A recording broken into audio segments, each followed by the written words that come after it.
Thank you guys so much for taking the time today. This film is beautiful. I've seen it twice. I've sobbed like a baby. But I'd love to know, just kind of the inspiration behind it all. Yeah, I mean, it all started at this event 7 years ago in New York. I got invited to talk about the arts in the Bronx because I was born there, and I went there and invited my parents. I got up on stage, I looked around at them, and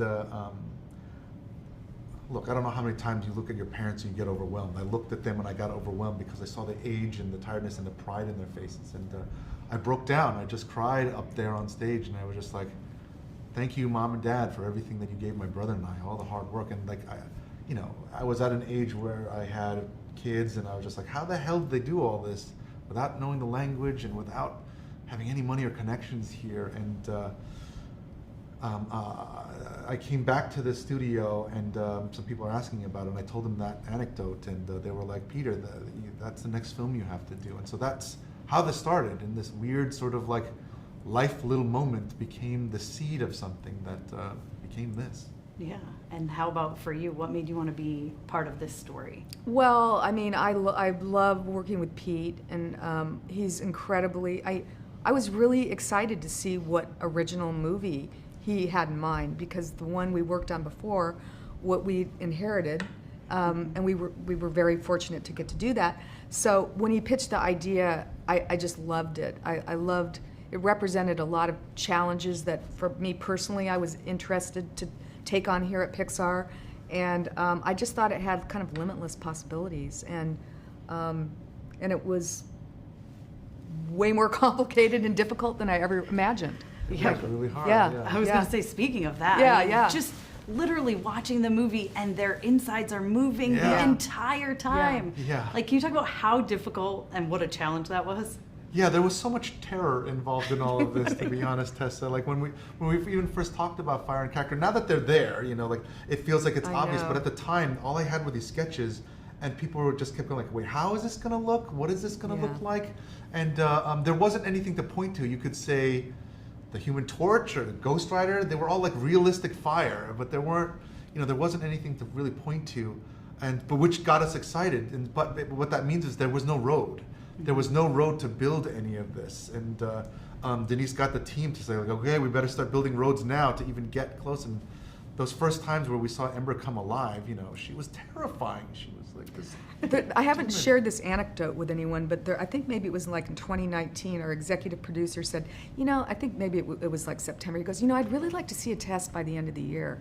And I just remember my eyes popped out of my head, and I'm like, that's never going to happen in a trillion years. And cut to maybe, a year and a half later, we had the beginnings of our character. So I think even with all of our kind of experience, I don't think people understood how complicated it was going to be. Yeah, but I mean, geez, worth it though, worth all that work, because it is Thank you. Stunning. I've told several people, but there's so many times I'm just like, okay, can we pause that and print it out and make it a poster? Oh, wow, because right it's on. gorgeous. There's so many beautiful things about this film. The moment I always cry, it starts, that montage gets me. The montage of Ember and Wade with the song playing. Oh, that's really great. Immediately I'm in it. Oh, that's awesome. But I'd love to know about bringing that song on, because it just feels so perfect. I'm so glad you are talking about that. We love this song. That montage was one of the first things I boarded. Yeah. It was a super early thing that. And it barely changed from boards, actually. Yeah, and meaning it was just about fire and water connecting. Like, what were the possibilities of like where they don't and where they do? And there was this Lauv song that I had used originally when I had first pitched it in board form. And we never thought we'd ever actually get to work with Ari or Lauv. It was funny because when I had first heard it, the other song that we had was much more of a poppier beat to it, but he captured something that went beyond what we were feeling, and that the fact that you're resonating with it, that makes me emotional, Tessa. It really does, only because that's so much of the heart of the film, is just to see these two opposites, like, what's possible? Is there a possibility with this impossible thing, I liked it the second I heard it, and we heard it on the way from our first scoring day on the movie, on the way back to the airport, and I loved it. And I remember getting back in my car and playing it all the way home. I mean, it was just a song that I liked instantly, and that doesn't happen too many times.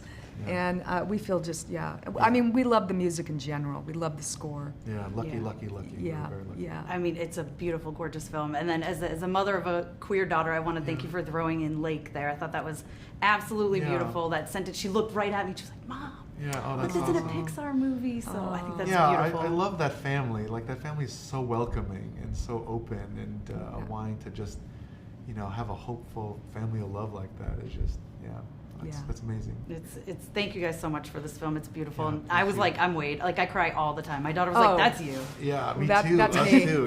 We're big. Yeah. I'm a big crybaby. Yeah. Like, full on like those Olympic commercials that come on, or even that YouTube black hole that you go down to where you're watching like military soldiers come back home, and you're like, it's 3 a.m, I can't stop watching these things, and Well, we just, we had just had our premiere, and Pete's brother was there, and it's the first time he saw the movie, and I literally was like, I think I'm going to have to leave because I don't think I can see him at the end because I'm going to cry watching Pete's brother. That's, I mean, anyway. Yes. Well, thank you guys again. Thank you so much for your time today, too. Thank you, Tessa. Thank you. Seriously, thank you for everything. Of course. Thank you guys so much. Seriously. Yeah.